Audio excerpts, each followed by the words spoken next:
Yeah, check 1 2, check 1 2. Is this mic on? Is this mic on? Hey, listen, man, it's the one and only trendsetter DJ Sense, and you're listening to Cocktails, Dirty Discussions with Kiki and Medinah Monroe. Yeah.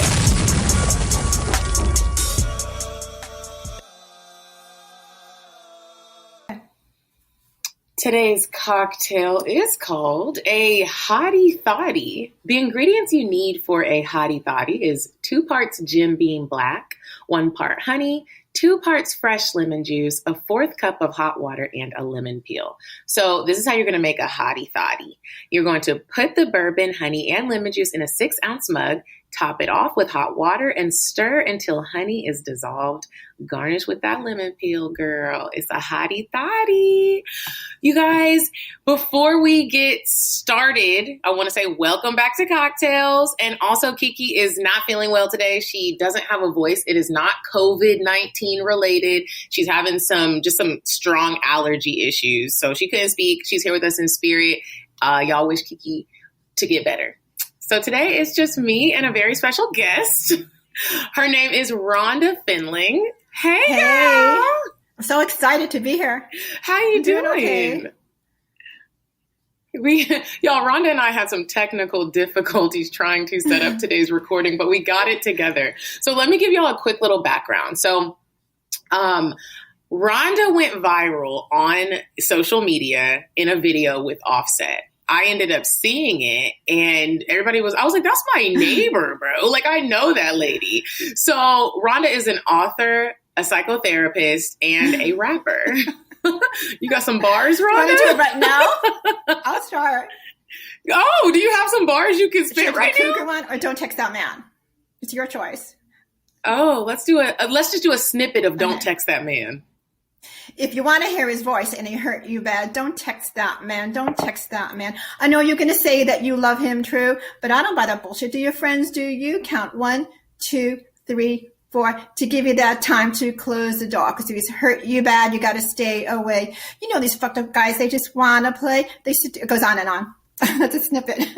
Oh, you know what? Don't text that man. And it's crazy because like the universe brought us together because I was upstairs one day on our rooftop. I was working and this sad song came on. And my eyes started to get juicy. I was about to cry and I was about to text 6'8" Bay. Y'all know who 6'8" Bay is. He did me dirty on my birthday last year. I need to don't text that man.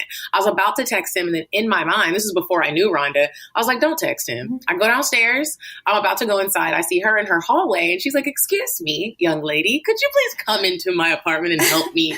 She needed me to help her do something. It was like move a box. And I was like, of course, I'll come. I go, I'm helping her move the box. We start talking. She tells me she's an author. She writes a book called Don't Text That Man. Then I told her my story. Y'all, it was just crazy because then we just started talking about the men in our lives that have hurt us. And even though we have an age difference, some of our stories were very like similar. So today we'll talk a little bit about like letting go of men and, you know, removing them from your life if you know that they're causing you heartache. But before we do that, Rhonda, I am curious to know, tell our listeners a little bit of everything that you do, the books that you've written, what type of therapist you are. Well, I'm an everyday therapist. I don't really have a specialty in terms of, I've seen couples, families, teenagers, children, adults, but I wrote a book in the 90s called Don't Call That Man. And I got on all these talk shows, and that became a specialty only because when it got published by Hyperion, thousands, I don't know, like so many people were calling me to have consultations. And I quit my job. I was a staff therapist at Postgraduate Center for Mental Health in Manhattan. Oh, you was making that. Yeah, I just quit my job. Like, I had so many clients. Now. I didn't have time for a regular staff therapist job. And I started seeing people in the city and also in Queens. And my whole specialty became all the people who were trying to detach from somebody that they were the person broke up with them and they were trying to let go of them, or they thought they were not in a good relationship and they wanted to detach from the person. So in either case, were most of those people women? Most of them were women, although I do sometimes get men clients as well who are in some kind of pain going through a breakup, but it was primarily women. I will say that. No, it's not. It's not that women have the problem more than men. It's just that women are more open to therapy. And also, I know from being, I have 7 books, although 4 of them are about relationships and getting over people, whatever. But as a author, men just don't buy the book, because I did write a book. I showed you the book. It's called How to Stop Being Your Own Cock Blocker, and it was a great book. And men would tell, "Oh, that looks so great," but they weren't buying it. So we're bringing it back. Men were not buying. We're bringing it back. How to Stop Being Your Own Cock Blocker on Cocktails. Every Monday, we are giving you new bonus content. Turn up. Take a listen. I guess because I'm a hoe, bitch. But I love me a little vodka soda lime. I like how you threw them cherries Let in me there, ask you a baby. question. Do you think I'm a hoe? Yes. Honestly, for someone who goes on 4 dates a week and loves to spend time with strangers, and dips and dabbles into different, but just because I go on a date, that does sexual not partners. mean I'm fucking. Let's be clear. But you have fucked. No, those as 4 well. dates I went on, except for my ex, this was, why'd I ask you this? It's, I say all my friends is hoes. Yeah, hoe. And and if we really gonna talk about it, again, since this is bonus content, I want y'all to know how upset I am that I not only wore my mask in Mexico and got COVID, but Medinah was out there kissing on couples and making out with people and letting them know that she was available. If I want fuck, I'm gon' fuck 'em. But if they ain't got a buck, I won't cup 'em. Spend 100 on me, it ain't nothing. Okay, so Rhonda, this game, it gets a little bit into your dating life, into your, it just gets a little bit into your life. It's called Have You Ever? So Kiki and I have both just come up with a list of questions, and you'll just answer yes, you have, or no, you have never done this before. Some of our questions are a little wild. Don't be alarmed.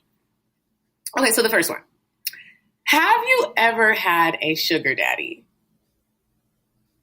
Not really. No. What do you mean not really? It's either a hard yes or a hard no. When I was younger, in my 20s, a lot of guys, they would want to pay for things, but I never had one person and he was my sugar daddy. Maybe just guys would take me to beautiful places or something, or Oh, so you wasn't giving him no sugar. That's what you're saying. He was. It just. I wouldn't call it a sugar. I just wouldn't call a man. I never had a man who was a sugar daddy, so I'll say no. I'll say hard no. Okay, so never had a sugar daddy. Would you be open to having a sugar daddy? You're like, I can do it on my own. I'm a feminist. I can't. I think when we talked personally, I told you that I've never been bankrolled by a man. I've never had man didn't pay for my college, my graduate school, nothing. So I'm used to always paying for myself. Well, I don't mean when I'm dating, I want a man to pay for me. I'm still a girl. I want a guy to show me that he cares about me. So it's nice to be cared for, but I want to be, I don't want to have to owe somebody something that they did something for me and now I'm obligated, because of financial exchange. I will give up that sugar for a daddy. Okay, number 2. Have you ever been cheated on? Yes. Definitely. So haven't we all? Yes. I'm like, why did I even put that on there? I'm probably currently getting cheated on. Okay, 3. Have you ever cheated? You know what?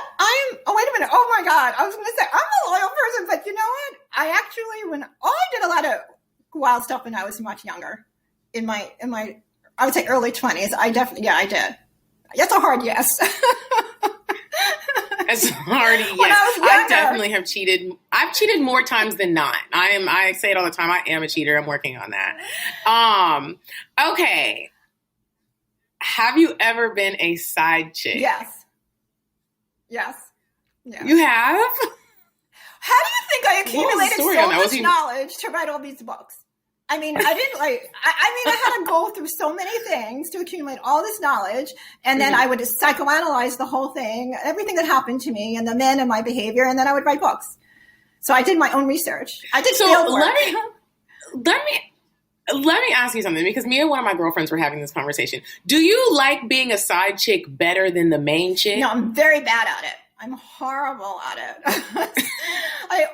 You're horrible at being a side chick. From being a side chick. I get in trouble all the time. What do you think makes you a bad side chick? I end up getting demanding. You don't play your role well. I'm too demanding. I don't think I've ever been involved with a married man. I think maybe I may have been, and I didn't know he was married. It's possible, but consciously, with all the knowledge, knowing up front, I've never been involved with a married man. That's always like my limit because I'm just too possessive. I'm not a possessive person, but I don't like the idea of some man going to be with me and he's going to go home to some other woman. It just makes me really angry. So you were saying you were a side chick in the sense of he wasn't married, but he had a girlfriend. He may have been like he was seeing.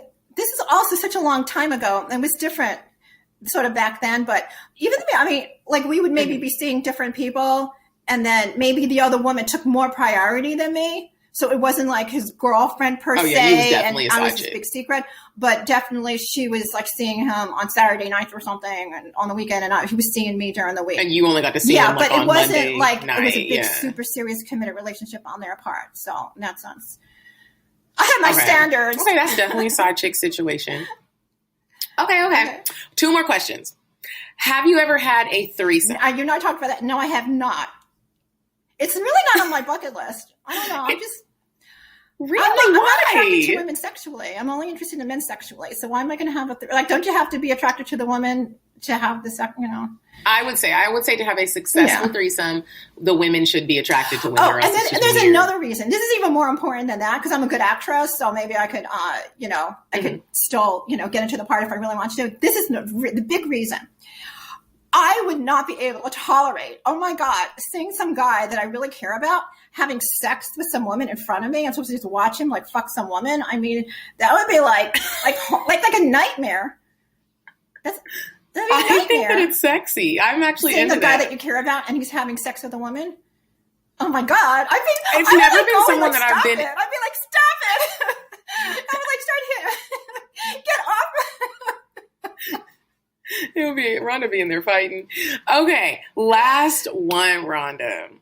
Have you ever been a sugar mama? I would say a sugar mom because you know me with the cougering thing, but no, that's not like a sugar mama is. It doesn't have to be a cougar. You was paying for stuff for a man. He was like, "Baby, I need a new watch. I need new socks." Never. And you're like, "I got you, never baby." do that. No, I have really good boundaries with money when it comes to men. I may have bad boundaries with men in other areas when it comes to money. No, I won't do it. You said, I am not. If a man, I don't care how. am not. It really upsets me. Like, it's like the thing I just said before. Like, I couldn't tolerate watching a man I care about having sex with a woman. And I couldn't tolerate the idea of, I gave money to this guy and then he went and I don't know. Some things I just can't tolerate. Mm-hmm. No, I mean, that's one of the things that I'm not going to tolerate. And, there are a lot of things that I am not going to tolerate. Okay. So that was our little game. Have you ever, thank you for playing that with us, Rhonda. Oh, it was fun. I wanted to back up really quick and let everyone know. I quickly mentioned that it's like a therapy session, I feel like. Yeah, I'm having therapy. I'm thinking about my life. Oh, I love talking about myself. So you guys, Rhonda's brother is Offset's attorney and Cardi B's attorney. And I think that's super dope. That's how she went viral with Offset. I forgot to mention that. Like, she made a remix to Bodak Yellow and she was singing it with Offset. Somebody recorded it and it literally went viral on the internet. I thought it was so funny because he was probably looking at you like, how does this lady know the song? Honestly. She really rapping too. I think that I should explain that he's their criminal lawyer and not their entertainment lawyer. So people don't think, see that's, there's a big difference between a criminal lawyer and an entertainment lawyer. He's like every rapper, not every, but he's a lot of the rappers in Atlanta. He's their criminal. That guy who just, very unfortunate, got shot, King Von, he was his criminal lawyer too. Wow. So, it's very sad. I really need to meet your brother because I need him to introduce me to Drake. That's my husband. So we need to work on that. I don't know if he's You know what it is? Like, he's not their entertainment lawyer. So it's like, I hope Drake didn't get in trouble. If he didn't get in trouble. Oh, it's like if he's working with Drake, it's like, oh, what did he do? Y'all are out here. Oh, Jesus. Okay. So let's dive into Don't Text That Man, Rhonda. It's called Don't Text That Man, a guide to self-protective dating in the age of technology. What is self-protective dating? What do you mean by that?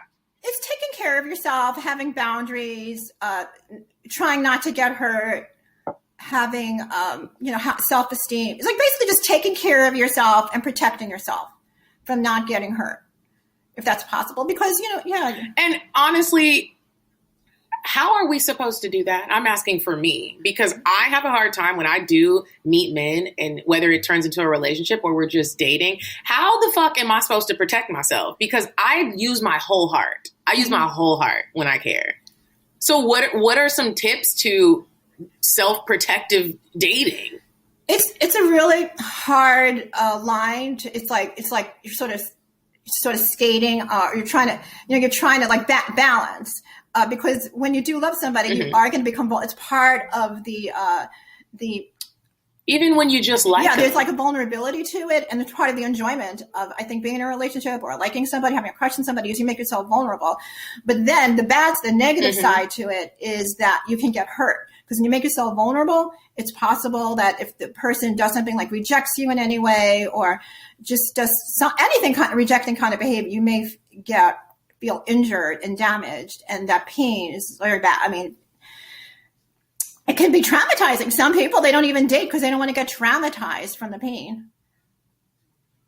I feel like I should probably be one of those people that doesn't want to date because you're going to get traumatized from the pain of these men taking your feelings and putting them in a blender and literally making it into a smoothie so they can drink it and use it for their pre-workout. The whole thing, though, is it depends. If it's important to you to be in relationships and explore relationships, you just have to learn how to recover from the trauma. So I think that's what my books are really about, is how to recover from the trauma of something bad happening or painful happening from a relationship.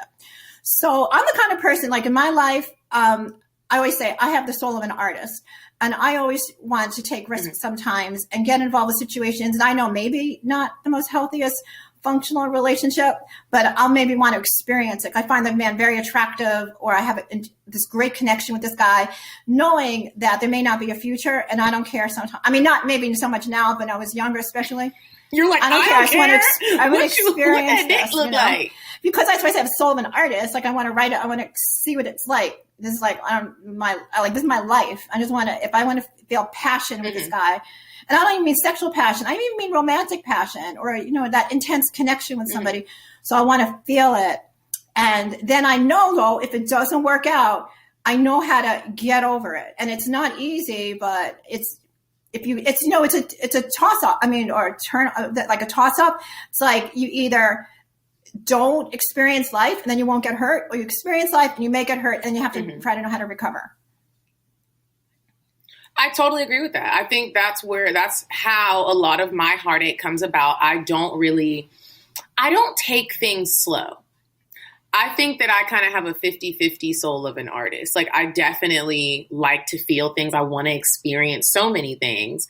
And when I meet a man, and it's like this story, every time I meet men, it's like this storybook meeting. It's like passion before we've even had sex. And then it ends up being like we do all of these intimate things in one night of meeting each other. It's like I met a guy in Greece, and I met him on Tinder. And while Tinder's supposed to just be like a hookup app, I met this man. We went on this Beauty and the Beast type date. We skipped on cobblestone. I mean, it was like a storybook. He could barely speak English, but we could tell by each other's body language that we were so interested in each other. We rode on his little motorcycle. He took me to his parents' cafe. We drank vino. And it was so incredible. And I was like, I should probably slow down. I could get kidnapped. I probably shouldn't take him to my hotel room and fuck him. But that's exactly what I did. And it was a great experience. I never spoke to him again. I wish he would have been my husband, but he wasn't. I have a lot of experiences like that because I like to feel that passion, but it does lead to a lot of heartache. It also depends. And unfortunately, I don't be knowing how to get over it. I'm not a bitter woman, and I know how to move past, but I hold on. I do hold on. Like, maybe they'll come Medinah, back. you have gotten over it. I mean, because you do move on. I mean, maybe it feels like you aren't, but you are moving on. You're not sitting around in your apartment and just not going out and just thinking about the guy from Greece. Like, you have moved on to other men. Not the guy from Greece, but 6'8", babe. Yeah, well, but are you still like literally sitting around not doing anything and thinking about it, or are you seeing? I'm excessively dating. That's moving on in a way. I mean, look, it takes people sometimes a long time to get over somebody. I mean, I'm a very slow healer, so how can I say that? I may seem like I'll get over a person, but like there'll still be lingering thoughts about them, or I'll have to write about them. I have to create art over them. I have to write a book about them. So that's my way of working it through. But I can be working on different projects over the years, over one person, but it's like every year that's passing, they become more and more of a distant memory. Yeah, irrelevant. But it may take me a very long time. Do these men that you write books about, do they know that you're writing about them? Because I would send them a book. I'd be like, here you go. No, I mean, read it. I think that they have a general idea, but you know what? I think a lot of the guys that I've been involved with are too narcissistic to think that I would write about them. That's not me. I'm not fucked up like that. And also, have you ever had a man reach out and be upset? Like, hey, is this about me? You know, they've never done that. I think that, this is funny though. I think after Don't Call That Man came out, I did, some man reached out to me from when I was in my early 20s, and we went out for a day, just, see how our lives turned out or whatever. And then he saw, I gave him the copy of Don't Call That Man. And I went to the ladies' room or something, and he was looking through it, and he saw the description of the men that I would get involved with who maybe were like my father. I don't know, psychoanalyzing myself in it. And so he's driving me home, and he said, I'm really sorry that because I know, like, that was, you were describing, I'm like, no, boyfriend. I wasn't even thinking of you. Like, he was one of the guys that I did not write about. He was just some guy I dated. Oh, and he thought that he was like a topic of discussion. It's like, he was not one of the men that I had a hard time. Like, when the thing was over with him, like, I forgot about him a week later. He wasn't one of those. It was like, what's your name? I know. I was like, don't flatter yourself. I told him too. He didn't even know. This is like a million years later. I said, well, I was seeing you. I was seeing somebody else, and he's who I was writing about. Like that, I was thinking about that guy. He didn't even know. I was such a player in my early 20s. Rhonda, are you dating now? Right now, I'm not dating anybody. I'm not dating anybody right now. First of all, I'm scared to death of getting COVID-19. I'm very. You're better than me, girl. I went on 4 dates. 2 weeks ago, I went on 4 dates in 1 week. Well, you think? But I'm COVID free. Well, that's good. Because you really have to be careful. What was dating By the way, like? are you dating back in your day? Are you dating through the Zoom thing, or are you actually going in person to see them in person? Oh no! I'm actually going on the dates. I don't think I would be able to sit through a Zoom date. I would be bored. Do you like sitting far, doing social distancing, or no? No. But I have been tested for COVID, and I don't have it. Okay, well, still be careful. I mean, I will, Mom. We only have a few more months to go. Then we'll take the vaccine, and then you're good to go. What was you asking me about the difference between dating back in the day and dating now? Yeah, dating back in the day to dating now, since we do have all of this technology, and men have every woman at their, they can just text or swipe, or you just have access to so many things. You can get instant sex, instant connections. I mean, any type of way. What was it like back then before all the social media and everything? The big difference between now and then is the whole thing, technology, the texting. Like, for instance, if you were dating a guy who he was a shy guy and was afraid to go out to meet you or go on a date, he had no choice. If you were a man and you wanted any kind of attention from a woman, any kind of contact, you had to get out of the house and go to a club, or you had to go on a date, and now guys, a man who has severe social problems can actually have relationships with women through the sexting and the texting and all this carrying on. So there are so many men who have severe issues who are who are engaging in different kind of relationships with women. And none of that existed back in my day. You really had to you had to have real contact with people. You had to leave the house. Mm-hmm. If you're looking to upgrade your playroom this Black Friday, look no further. Peaches and Mangoes is an online adult retailer that spreads sex positivity with their expressive clothing and a curated collection of the top sex toys on the market. They're owned and operated by a Black active duty military couple who believes that people should use sex toys to explore their pleasure and feel comfortable expressing their sexual nature freely. They even offer exclusive novelty merchandise. Stay updated on new releases by following them on Instagram and Twitter at PeachesXMangoes and subscribe to their email list by visiting their site, www.peachesmangoes.com. Use code COCKTAIL15.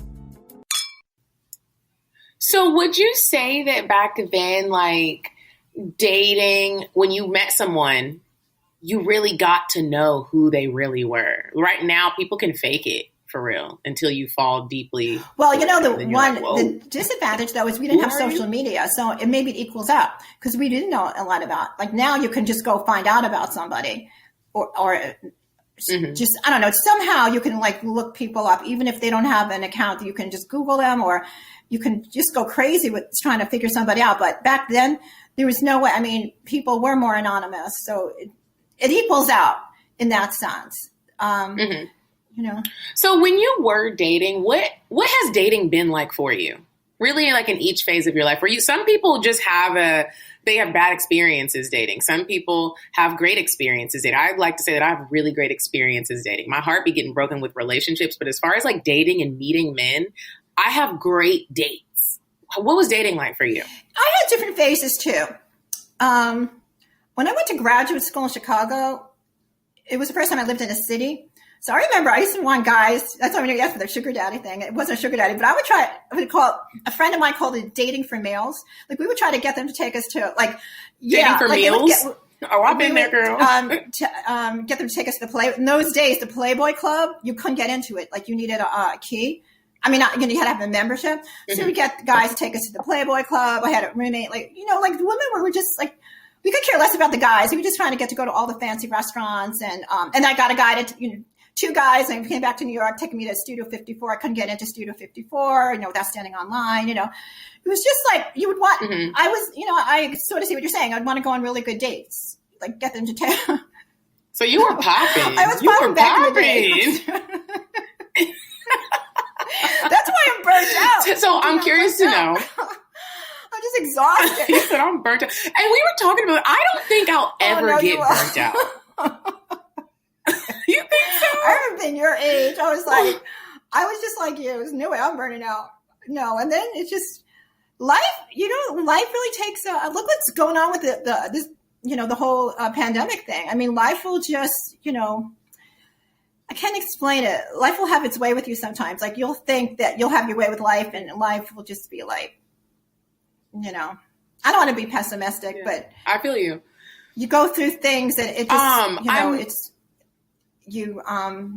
life can be it can be very rewarding. It can be very exhausting too. That's what I mean. Mm-hmm. Especially with these men. I'm exhausted. I'm tired. Husband, if you are out there, if you got stuck in quicksand, please send me the signal. I will come help you. Okay. I'm curious to know, Rhonda, tell me your best and worst. One best date, one worst date. I'll start with the worst and I'll go to the best. I hope it's the one that you told me about. Oh, the worst date? I just thought of the worst date. Honestly, I thought of something else I didn't tell you, but I think I should tell you. I went on a date with this guy, and I guess we were fooling around, and I just decided I just really wasn't that attracted to him. I didn't feel any kind of real emotional connection. It was just a date. It was a guy I went out with, and he got mad, and he wouldn't let me out of the car. He locked the door. It was like frightening. It was very frightening that he wouldn't let me out. It was, so it could have led to something very serious. So that was like the worst date. I mean, it's like a horror show.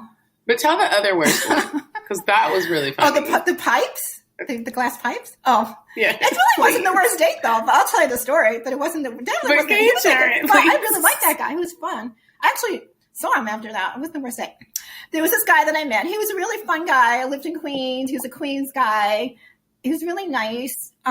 He was really cute. And so we decided, I don't know, we met each other. I don't remember. It's just like a normal place. And we talked. We said, he called me. Everything was normal. Called me up. Don't forget, it's a long time ago. This is like, we're talking about the 80s. And in those days, you call a woman up, not texting, call a woman up, you ask her out, you know. Okay. And he came to my apartment outside, and we're going to go out to have a drink at a bar. And I don't know how he started, but he said, he said he had some stuff, like it was hard for him to walk. And I'm like, what's going on with you? And he lifted up his pants, and he had the glass pipes for cocaine, like freebasing cocaine. They were all in his pants. And I was looking, I didn't know what they were. I wanted glass That's crack, in your pants. Rhonda. Not crack in that area, but in the cocaine. legs. They were glass and everything. And then explained it to me about in those days, there was no such word as crack. It was freebasing cocaine. That was when Richard Pryor's hair went on fire from freebasing. So everybody knew about it from his hair going on fire. And so he explained to me that was this was freebase cocaine. And he explained the whole thing to me. Were you scared? I don't remember I was very fearless. I mean, I think that I had too much, what's the word? I don't know. I think I have good instincts. I knew that guy he was looking, you know what? Honestly, he was looking for, he was divorced, and he was living back home with his parents until I guess he got his own place, and he needed a place to go do crack. Well, now it's called crack. He needed a place to go freebase. So he didn't use me for sex. He used me to have a place, a space to go freebase. I let him come upstairs. And you were like, he's a good guy. I let him come upstairs. He does crack, but he's a great guy. Okay, best date. Tell me your best date. Since we talked about it, I've been thinking about it. I'm going to go with that story that I told you that, and this was not very recent, but this was in my recent history, that there was somebody that I knew, who I actually met in person, but then we both lived in two different cities. So after we met, we continued to have a long distance relationship, and it just grew from the different circumstances in our life. It grew very romantic, and we finally decided I'm a big traveler, and I'll just go hop on a plane, and we talked about it, right? I'll hop a plane and go visit somebody. So I decided I was going through a bit of a hard time. My personal life had nothing to do with him. So I said, you know what, that's it. Like, let's just finally, get together. So I went to see him, and we met up in a bar, I was waiting for him in a hotel, beautiful hotel. And we had at that point a really intense emotional connection. And so when and he was a little bit late, and I always remember when he showed up. I mean, I'll never forget it. I didn't start crying. Are you about to cry? It's okay. No, it was like so fucking romantic. It was like a prince. Like, I felt like he looked like a prince, and he was. Because did he have on a Prince suit? Although we loved Prince, the singer, but he didn't look like Prince. He just looked so handsome, and I was so happy. I was so happy to see him. I literally ran into his arms. So it was like a Disney movie. It was like a movie. It was like a romantic movie. And then we, later we actually consummated our friendship, and it was so intense because we already had a relationship before we were sexual for the first time. So that was very unusual. It's unusual for me. And I think for a lot of people nowadays, unless they're very religious people, most people have sex very quickly. So due to the long distance thing and we already had, it's very unusual for me to have an intense emotional connection and then have sex the first time when you already have the connection.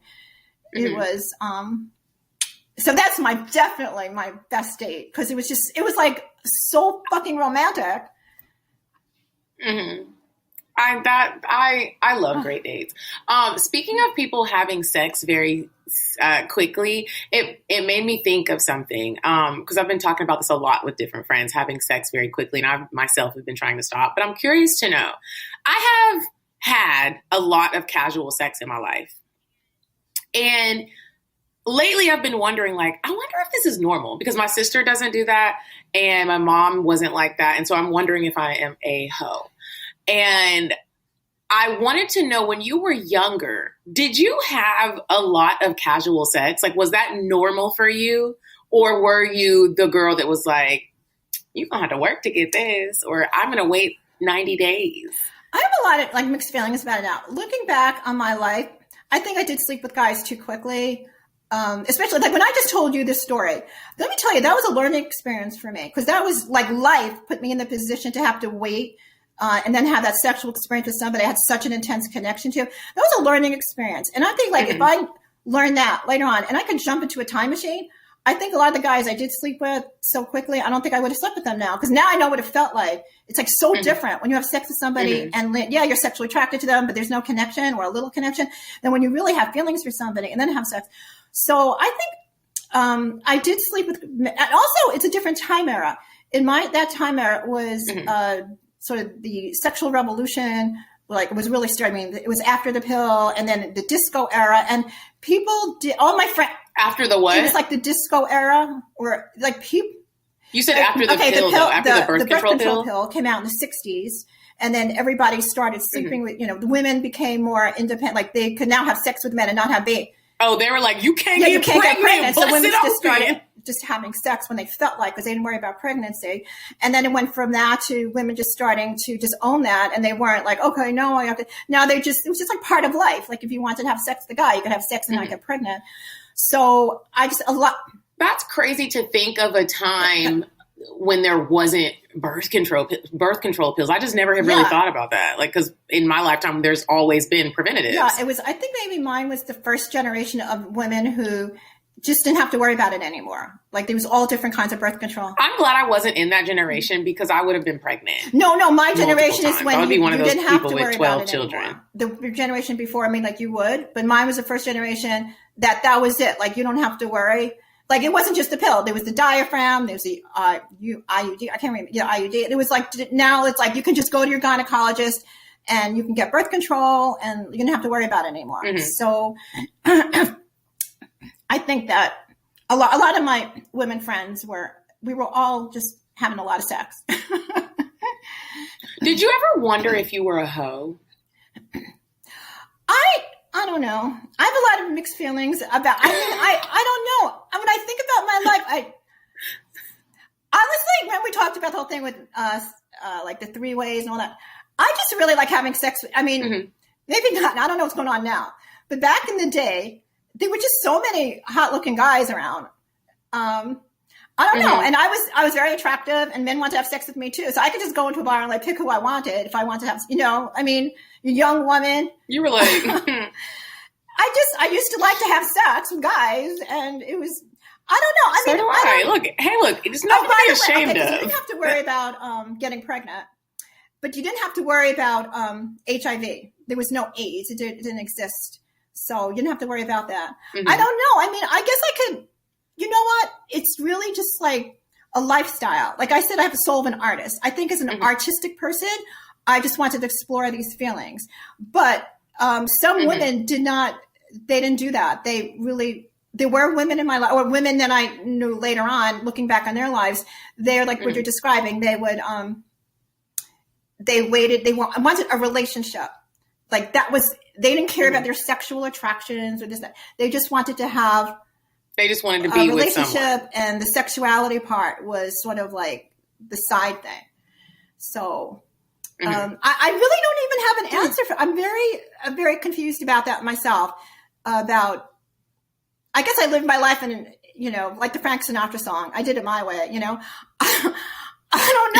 I don't think there's a right or wrong answer.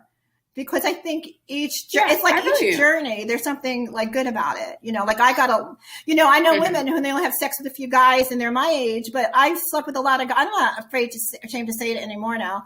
And so I had all those experiences in life that they didn't have, and that's honestly, that is why I was able to write these books, because I did have I have a lot of experience with men, and those women didn't, but then they never had to go through the traumas that you and I are talking about. They, they didn't experience maybe all that heartbreak of when it didn't last, or the next day, and Speaking of experiencing the heartache and the heartbreak, moving on to letting go of a relationship, which so many people have a hard time sometimes doing. Have you ever been involved with a man that you just could not let go?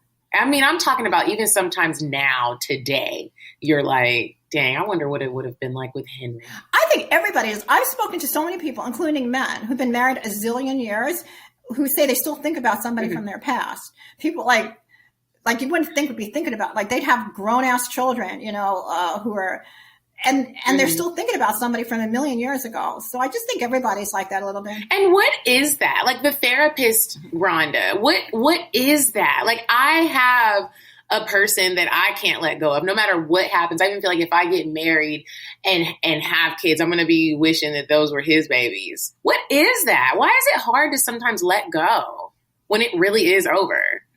I think because, well, it depends also on the relationship. I mean, sometimes we have an intense connection to somebody.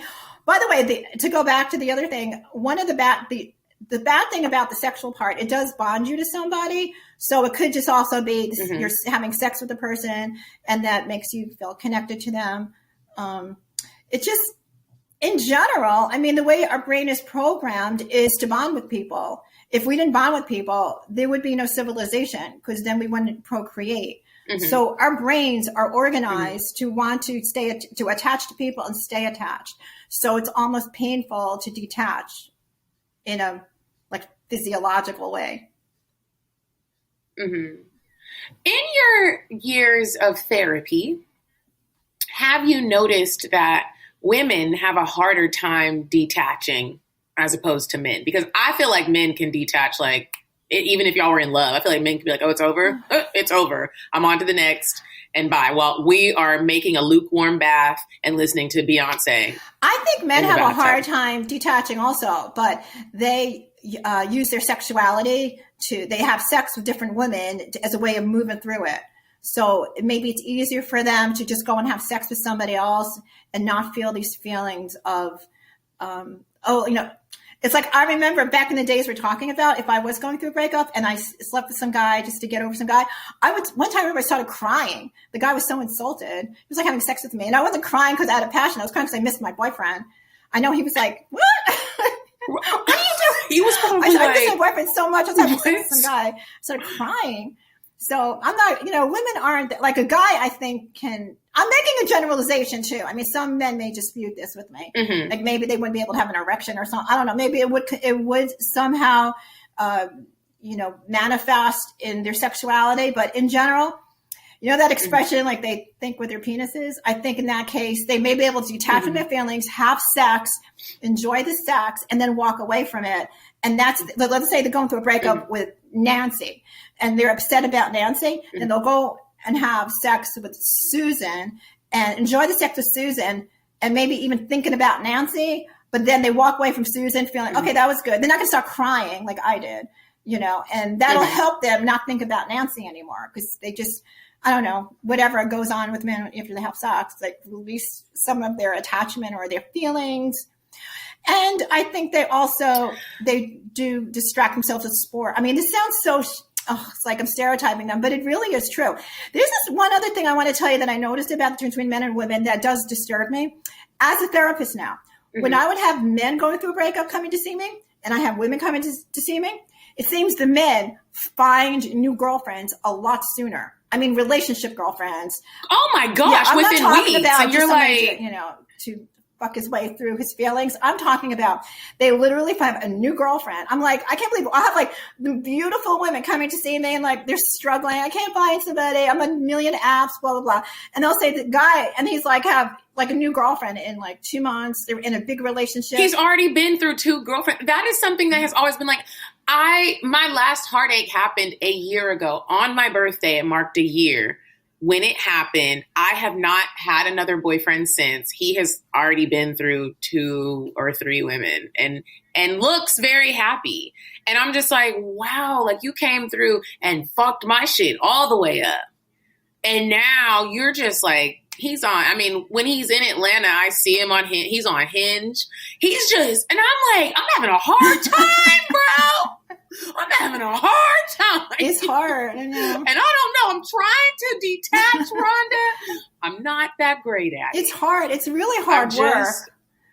Aww. So I want to know, speaking of it being work, and since you are a therapist and you help people through things like this, what are some tips that you can tell me and our listeners? What are some tips on letting go? What can we practice? Well, there could be the times people need to know. I think you do a good job because you're out there dating and meeting new men. You're not. I mean, when I think about somebody who really can't let go, they're not. They're just constantly thinking about the person. They're not out there. They're not trying to date. Like nothing.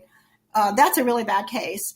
But you're out there. You're trying to meet somebody new. You may just meet somebody new. Like, I mean, not new, but you may meet somebody eventually and connect with this new person, and he will become like a distant memory. So you just haven't found this person to have that intense connection with. But it could definitely, it could happen tomorrow because you're really trying as opposed to somebody who's not trying. But if you're thinking, I mean, a lot of the work I do with is like if you're thinking you want to make a contact. The whole thing is the work is to like just here are some simple things. You don't be friends with them on social media. Don't look them. Try your hardest. It's very hard. Don't look them up on, what you saw him on, like whatever. Try not to look them up. It takes a lot of self-discipline. And okay, it's hard nowadays. Like back in the day we're talking about, that's it. Like you stop seeing somebody. You just try hard not to run into them in a nightclub. Oh, I hope they're not going to, so-and-so tonight. And then you're going to see them or somebody doesn't tell you. But nowadays they're all over the place. You have to try to use self-control on social media. Okay. If you start having like any kind of longings to reach out to them, like, oh, like what happened with you and me when you were coming down and you saw me in the hallway and I told you don't text him. So that was really good for you. That was like, the universe working in your direction. Try to get somebody like I did for you to tell you don't reach out to him. So like you just locked out. But in case you don't have somebody in the hallway that's doing that, then you have to contact a girlfriend, a relative, anything to tell you don't make a contact. Like it's all about not making a contact. So when you get the urge to call him, call your girlfriend, call your mom, call somebody. Don't reach out. Distract yourself. And also, like if you're, let's say you're watching a movie or something and it's the triggers and reminds you of him, turn off the movie. Whatever's triggering you, turn it off. If you're, you're walking down the street and you see, I don't know, there's just something. Well, that's a stupid example. I don't know. But, whatever it is that reminds you of him, try not to just disconnect from the thing that's reminding you of him. And also, I think I was telling this to you also. So if he comes to Atlanta a lot and he hits you up every time he comes to Atlanta and he's like, dinner, should you block his number? If you can't control. Or just keep the number open and just text him back? No. Well, let me go into that thing. Now, if this guy, like you're trying to let go of him and he contacts you when he comes in here and wants to take you out to dinner, is that what you're saying? Then you shouldn't, if you're trying to let go of him, you should definitely not go out to dinner with him. If you're a goal. What if you're hungry? Well, you should no. What's more important, your mental health, or you can feed yourself. You know how to grocery shop and cook. Okay. Back in graduate school where you really can't afford to go buy food. No, but if you're trying to let go of somebody, you shouldn't go out. You have to make a decision. You have to make a choice. Do I really want to get over this guy or I don't? So if you really want to get over him, if he contacts you, you should definitely not go out with him. And you shouldn't even answer the phone if he's contacting you. I mean, why is he doing that? Why is he if you guys are not together, like why? You don't have to go into the whole story, but what would be his motivation to contact you to ask you out, just in general, if he knows you guys are not together? I think it's because our connection was so strong, and honestly, the sex is so amazing that I personally think that's what it is. So the sexual chemistry that we share. Is there going to be a hookup after the dinner? Whenever I see him, there's a hookup. And I know that it's toxic. So then you have to make a decision whether or not if you want to let go of him, then you can't have sex with him anymore. I know that sounds like a cliche thing to say, but it's so true. Because once you have sex with a person. Why do we do this to ourselves, Rhonda? Why do we do this to ourselves? And I've heard a lot of women share these stories. Why do we go back to it knowing that it's going to end in a lukewarm bathtub, drinking wine and getting drunk and listening to Beyonce? Why do we do it?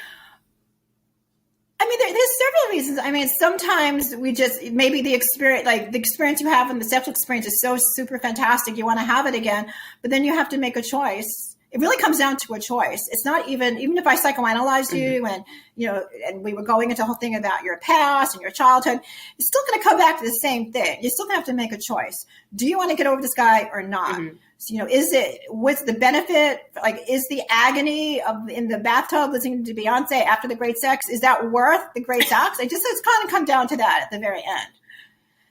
Sometimes it's. You mentioned something in a previous conversation with you and I about being a masochist. I know. And that sometimes people. Okay, we talk about breakup sex or just about. Mm-hmm. Well, I think that if a person has sex with somebody and they're breaking up or they broke up, it can be masochistic. And masochistic is when you like to suffer. Now, it doesn't mean that the person really likes to suffer, but there could be some, like, a sexual enjoyment in, like, the drama, like, I'll never see him again. This is it. And it could actually be erotically stimulating. I know it sounds like people who are not in psychoanalysis, and they hear this, they may think, like, what is she talking about? But a lot of people find it erotically stimulating to feel that suffering. It's not pain, but suffering, and they connect it with sexuality. It could be orgasmic for them. That can actually give them the orgasm. I mean, like some people like to be spanked. Like that's okay. The most typical thing about masochism is somebody who would like to, and I know that people use that as play, sexual play. But I'll use a sexual play as to sort of to explain it. So when somebody gets spanked, even if it's just for fun, that pain is the sexual charge when the person's doing that. So what's really bad, though, it's not that, because that's consciously done. And that's like, we're doing it because we're having foreplay. But when you're really suffering, when somebody is hurting you and you know that they're going to reject you after the sex is over, they're going to go home to somebody else, that's true suffering. That is pure, like, you're feeling a masochistic feeling if you get pleasure from the pain of that rejection and you match it with sex and an orgasm, then it's masochistic. Little psychoanalysis 101. Well, remember 50 Shades of Grey? I mean, that's what that was all about. Yes. And that was sadomasochistic, though. Sadism is when you cause the person to suffer. So the person who's doing that, like, when in case you want to get analytic about that guy, let's like really, tear him apart. Maybe he's a little sadistic. Okay, I'm really going for it now, Medinah. So you may have to edit this out. What in case I'm blocking his number. What in case I'll get you so scared you'll never talk to him again. What in case? Okay, brace yourself. Okay. What in case he gets off on it sadistically and he likes, I'm going to have sex with Medinah, and then she's going to suffer afterwards, and then he gets a charge out of that. Wow. I'm not saying that's true. I'm saying this as a generalization. Like if I were writing a book, new book, I would just use that. And I don't really know Medinah. I have no idea. Maybe he just loves having sex. He just enjoys it and he wants to see you again. He can't make a commitment. He has commitment phobia, whatever. I don't know. But so I'm tweaking it just to give you an example of a guy who would get off on hurting a woman emotionally, and that would give him a charge. You get a sadistic thrill out of it. So I'm just using it as an example. Mm-hmm. I feel you. No, I appreciate the honesty, and you're my therapist. So right that would be, by the way, that would be a also, sadomasochistic relationship. Like he's being sadistic, and if you're taking me, then you're being masochistic, and then it's a sadomasochistic situation. All of that. And it may not be Medinah. I don't want to be leaving here thinking I'm in a sadomasochistic situation. It is. I need to hear that it is. So I'm just is. Another situation that I wanted to bring up that a lot of people deal with are friends with benefits. Do you think that is toxic or not? I am very that relationship I told you about when I started tearing up. That was a friends with benefits thing, and I think I think when I first met you, I told you about that's why that ended, by the way. The agreement was we both lived far away from each other. We were both not in a situation to really have a serious relationship. And our agreement was friends with benefit. It was an agreement, and I couldn't do it. Mm-hmm. I fell in love with him when I spent a week with him as a friend. I was ready to get married. I'm like, you better marry me. I'm just kidding. I don't know many friends with benefit situations. Past the age I can have children. I wanted to have his baby. Can I oh damn, I wish I froze some eggs now. I want to have a baby with you. That was the end of, and then you want to be his baby mama. I want your baby. And that can't even happen. No, but it's that was, oh my God. He got mad at me because I was really mad at him. You're just use me. Because what are you talking about? That was the deal. Remember, we're friends. So he got mad at you because you were going against the agreement.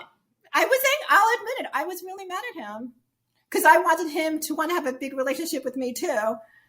And he didn't. He was like, you knew what it was. You knew what it was. And I feel like that's how a lot of friends with benefit situations go. It's not. Let me go back. You see the sadomasochism? See, I cut it off because I felt for me to continue with that would be masochistic on my part. I just wanted to go back to the other thing to connect it all together. I'm turning to a therapist. So you completely cut it off. I had to cut it off. And then I blocked him and he got mad at me. He goes, I can't believe you blocked me. But you did what was best for you. He got mad at me that I blocked. And just the whole thing deteriorated. Because then I thought it was best for me is to block him, to try to forget him. And then a month passed and I couldn't take it anymore. And then he was very, very angry at me. I just cut him off completely. And he was mad at me for cutting him off. The whole thing just fell apart. But do you see how that turns into, and he thought I was being sadistic to him because I was completely abandoning him. And he felt masochistic and I was a sadist. See, that's why I didn't want you to feel offended or oh my God, what did she say? I don't never feel offended. No, you know what I mean about don't the sadomasochistic. that. All of us can get into these sadomasochistic things. It's not. And there could have been a masochistic component to him too. He may have been mad at some, Do you feel that friends with benefits is a toxic situation? So go back to what I was saying is that I'm very bad at friends with benefits. That was the whole reason I told you that story. I could not do friends with benefits. I would have to really just be having sex with a man and not be that attracted to him to do friends with benefits. Mm-hmm. And I can't at this point. Literally all you want is that dick. Right. That's what it would have to be for me. But that's hard for me. It's if our sex is that great, that means we are really connecting on another level. And now I'm sprung and I like you. And we're probably going to be sprung off of each other. I can't do the friends with benefits situation. No, I want you. You're mine. And I'll never do that. I mean, I don't know if I'm going to get a situation like that ever again because it was so passionate and we were friends, but I'll never do that again. Whatever time I have left in life, of romance and all that, I'm not doing that again. Ladies and gentlemen, be careful with your friends with benefit situations. If you need to write up and print out and sign your agreement and put it on your refrigerator so you can be reminded of what you agreed to so that you don't fuck it up, that's what you need to do. We're going to take a quick break and move on to Indecisive Diane. When we come back, Rhonda, you're going to help us give some advice to our listeners who wrote in. Okay. Would you stop thinking about what everyone wants? Stop thinking about what I want, what he wants, what your parents want. What do you want? What do you want? It's not that simple. What do you want? What do you want?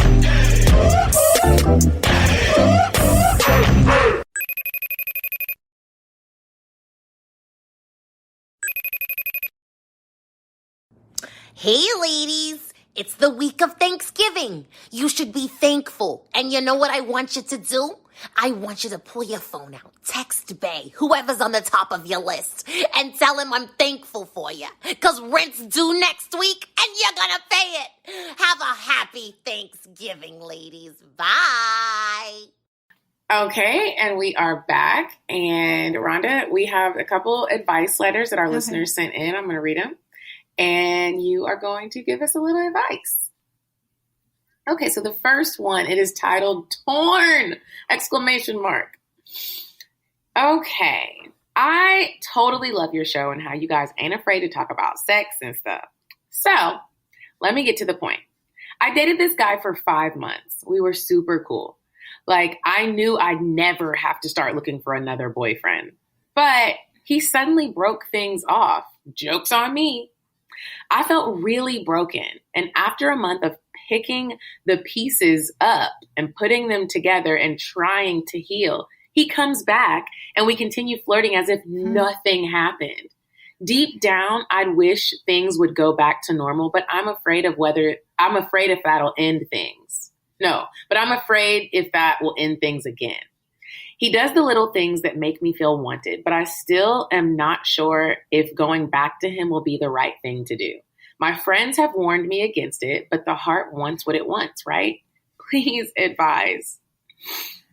Well, you could give it one more try, knowing that like what he's done before, that it may happen again. I don't think there's any, especially her age, if she's young. The guy may be just immature and maybe just needs to grow up a little bit. So she's got to be strong, though, and know that he hurt her once, and he may hurt her. There's a high likelihood he's going to hurt her again. But there's also the possibility that maybe he won't do. He learned his lesson. So I'd say give him another chance, but be realistic and practical, and know that there's a chance he's going to repeat the same behavior again. I am going to tell sis, I personally think he's going to repeat the same behavior, but if you're going to roll with the heart wants what it wants, I do that shit all the time. The heart is also going to be crushed and crunched up in a blender. Have your fun.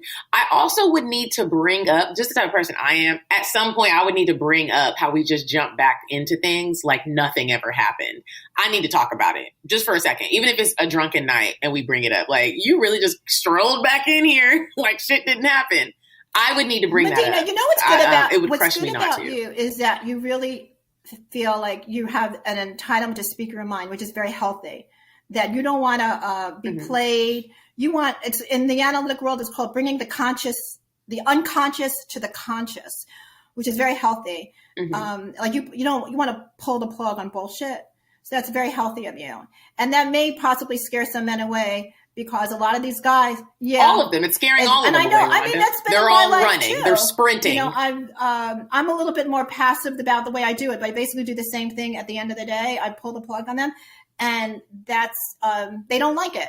A lot of guys still they don't like it. They just want to do what they want to do. So I think that's good advice that you gave her.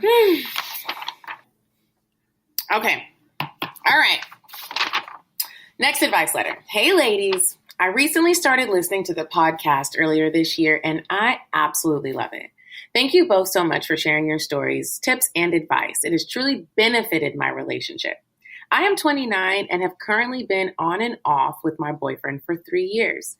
He was my first, and because of that, he was really patient with me in trying new things. I'm starting to become more comfortable in the bedroom, especially after listening to this show. And I wanted to get advice on how I can take charge and really be great in bed. At the moment, I feel like I may be coming off as lazy. I don't take charge, and my boyfriend almost always initiates sex. What are some tips you ladies have to really wow my man in the bedroom instead of him always taking charge and me occasionally getting on top? Thanks so much, ladies. Any tips, Rhonda? This is not my specialty. Digging that bag, girl.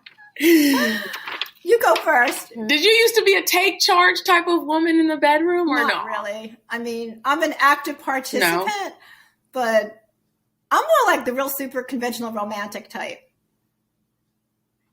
Okay, you're into the passion, caressing, and doing That's all that. Why I can't letting do the man three-way. take charge. I'm too like romantic. So I want him to like, would you love me? Like we're in love. I would tell you, young lady, that sometimes you have to be your own hype woman. So sometimes when I am with a man that I want to take charge, because I'm not normally a take charge type of woman either, but every now and again, you need to get some bills paid.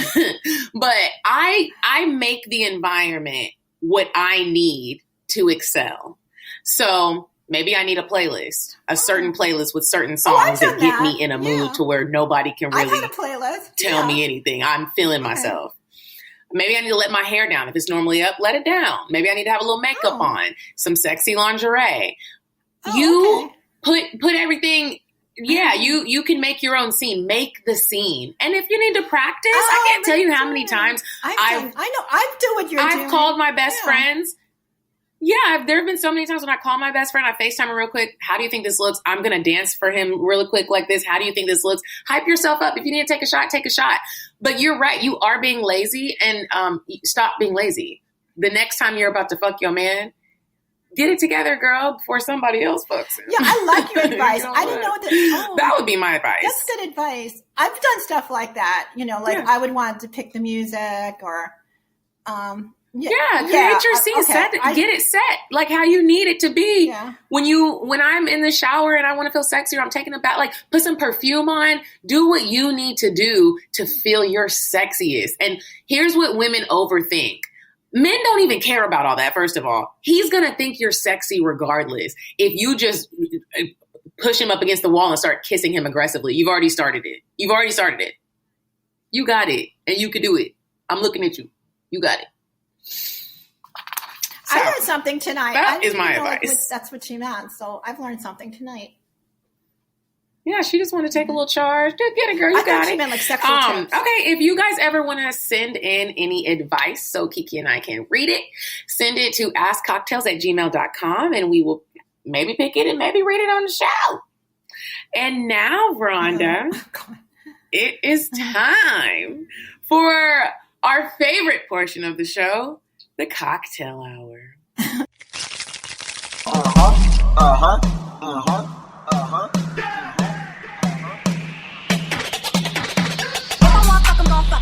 But if you ain't got a buck, I won't cover. Spend 100 on me, it ain't nothing. Run a double D, so stuck. Back to the point. Is it some cash in this place? If it is, I'll probably stick the stats in your face, turn around. Once upon a time, not long ago, I was a hoe, was a hoe, was a hoe. This is the portion of the show where you share a personal story that relates to sex, dating, or a relationship. It can be funny, embarrassing, romantic, passionate, weird. We don't get it, but it's something that's true to you and your dating sexual life. And you share that story on this part of Cocktails. Do you want to go first, or do you need an example? Because you inspired me from the last one. Cool. So I'll hear what you have to say first. So I was going to read a cocktail, but I will just share my own cocktail. There is a man. We're referring to him as Johnny Appleseed. Hold on. My camera's kind of blurry. I've been referring to him as Johnny Appleseed, and I like him. I've been spending a little bit of time with him, and we hang out. I go to his house a lot. He doesn't live far from me, and I really enjoy his time. He doesn't have a girlfriend. He's not married. He seems like an honest man. So I enjoy his time. I have not had sex with him yet. I'm currently challenging myself to not dive so quickly into sex like I normally do. I'm just trying something different. And so I've spent the night with him a couple of times. And he's tried it. I've told him I'm not going to have sex with him. And so the last time I spent the night with him, it was the fourth time I spent the night with him. And we went to go eat. And then we both went our separate ways because we had just left the gym. I took a shower at my place. He took a shower at his place. And then I put on some night clothes. I put on a Fashion Nova set. And then I went over to his place and we watched a scary movie. He was like, let's have a scary movie. And I'm like, cool. So we cuddled up on the couch. We cuddle so well together, Rhonda. And we kiss and we do all that stuff. And we are watching the movie. And the movie's kind of boring. So he's like, do you want to go, to bed? It was late and I had to wake up early. So I was like, yeah, sure. So we go lay down in the bed and I lay down, take my sweater off, but I still have a crop top on and some shorts, my Fashion Nova set. And I lay down in the bed and I turn around and he has dropped, he's butt booty hole naked. Like he's butt booty hole naked. And he's like, I sleep naked. And I was like, okay, cool. I didn't feel uncomfortable. I was like, that's fine. I like him. I'm attracted to him. He has a really nice body. I'm cool with it. I done already told you we're not having sex. So he gets in the bed and he cuddles up next to me. And so we're just like kind of cuddling and he's trying it. He's like kissing me on my neck. I'm kissing him. We're flirting. We're like fondling with each other. I whisper in his ear, hey, look, I'm still not having sex with you. Like I realize the position that we're in right now, but I'm not having sex with you. And he's like, he keeps trying. We had like foreplay. And I've never had a man do this to me before. He took his forearm. He takes his forearm, Rhonda, and he like starts rubbing it on my vagina, and it felt so good. I've never had any man. I was like, he is really trying. My leg is like up on his shoulder. I'm still in my mind. I'm really, what is the word I'm looking for? Not focused. I can't think of the word that I'm looking for, but I'm not having sex with him. I'm sticking to my guns. But the forearm in my pussy feels really good. So I'm like, okay, I'm going to go home because this is getting too hot and heavy. He's like, no, okay, for real, I'll stop. I don't want you to leave. I don't want you to leave. I'm like, cool. So we fall asleep. I wake up in the middle of the night and I'm really hot because the Fashion Nova set was like this little fuzzy teddy bear material. So I was like, dang, I really need to take my shorts off, but I don't want him to, try again. So he wakes up and I'm like, I'm going to take my shorts off, but it's only because I'm hot. I still had panties on. And I was like, are you going to be able to handle that? He's like, yeah, I'm fine. So he tries to have sex again, and I don't let it happen because, like I said, I'm controlling myself. I have self-control. That's the word I was looking for. And I don't have sex with him. We kiss. I'm like, I'm really not having sex with you. He's like, okay, fine, I'm going to stop. So we just cuddle. I wake up in the morning and we leave. I haven't heard from him since. Oh, are you upset that you haven't heard from him? I'm upset. I am upset. But in the same sense, I am happy that I didn't have sex with him because I would be more upset. I would be sad if I had sex with him and he got that piece of me and then didn't talk to me anymore. And some of my friends told me that I was kind of in the wrong and I should have just left when he got naked instead of blurring these lines and letting him think he was going to have sex. But in my mind, I'm like, we're two adults. I said what I said. Yeah. Okay. So, well, that's my cocktail. Does it have to be like something I still like him. I think he will hit me up eventually because he didn't get it. And I will hang out with him again because I like him. Does it have to be kinky? Can it just be something about sex in general? Yeah, it can be something about sex, dating, a relationship, anything. It's your world. I want to say, this is, I found maybe as a woman, this is interesting. With all my being, we're talking about being too casual, whatever, about sex, whatever, when I was younger, I really, I lost my virginity. I was pretty much like, I was like, I don't know, 19. So I wasn't like a kid. And this thing, I actually wrote a piece. I was reading at this at open mic. So it's not like I never talked about it before. But what I want to say is I found it the first time it was like painful, like weird, having this organ outside of your body, like now it's in your body. So I wasn't like in the romance novels, like, oh, like, in ecstasy, whatever. And then I think maybe it was the second or maybe the third time that I started to really like it. And I think that moment that when you're a woman and talking about penetration, that especially if it's the same, like it's not just some guy, like you just gave your, but it's really like a relationship or a boyfriend. And the first time that you're penetrated and you really feel the connection to the man and you really start liking it after the pain part is gone, like maybe I think that was very sexually significant, something, like an experience for me. That always like stand out in my mind. I think like it's your first time, but not the first time because it hurt the first time. It was not enjoyable. Like that's like I remember after the first time when I ever had sexual intercourse, I thought, was this the big thing that everybody's talking about? Like what's so great about it? It's what it hurt. It was maybe the third time I started liking it. The pain thing was over. Oh. Third time's a charm. Yeah, you know what the third time I started, that's when you get hooked. Because I remember people saying, "Oh, once they're having sex, you're gonna get get out of here." And that's like when you start. It's that because that's when now you don't feel the pain anymore. Now you're just feeling the good feeling, and that's when I think you can get addicted to the person. Because then I'm like, "Oh no, like I'm really addicted to this guy." Because not so much the sex is so, but it's because now I'm bonded to him. Like the oxytocin is running, and the whole thing starts with the sexuality and the guy and.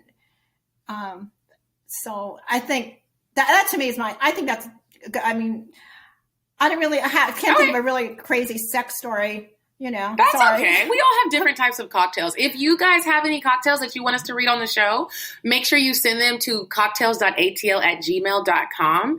And we would love to read it on the show.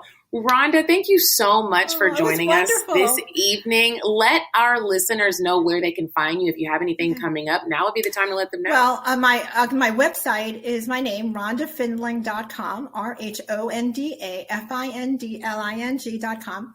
And I was telling Medinah that I made a decision yesterday that I am going to have a Don't Text That Man Zoom workshop.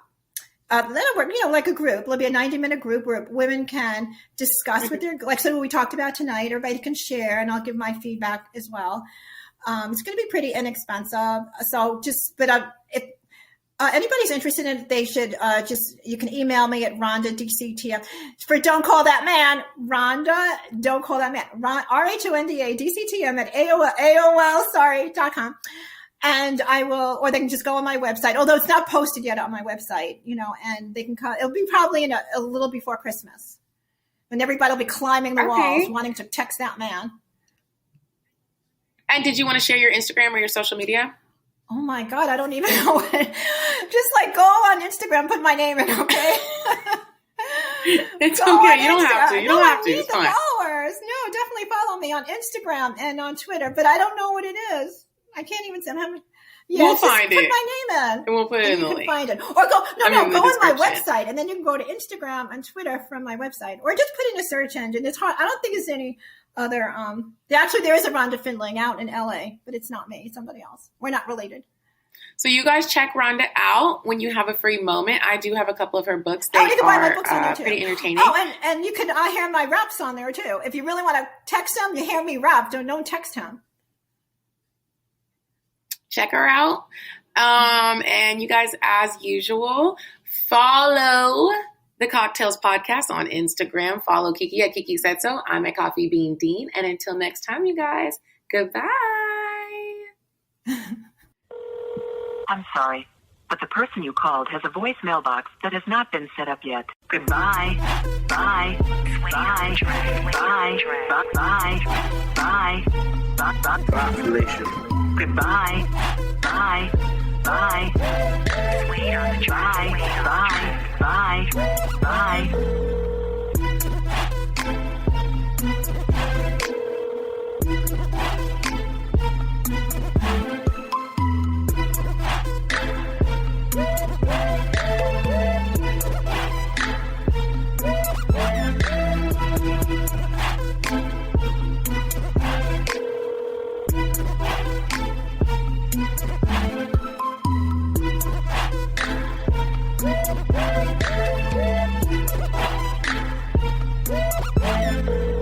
Goodbye. Bye. Bye. Bye. Bye. Bye. Bye. Population. Goodbye. Bye. Bye. Bye. Bye. Bye. Bye. Wait on the track. Wait on the track.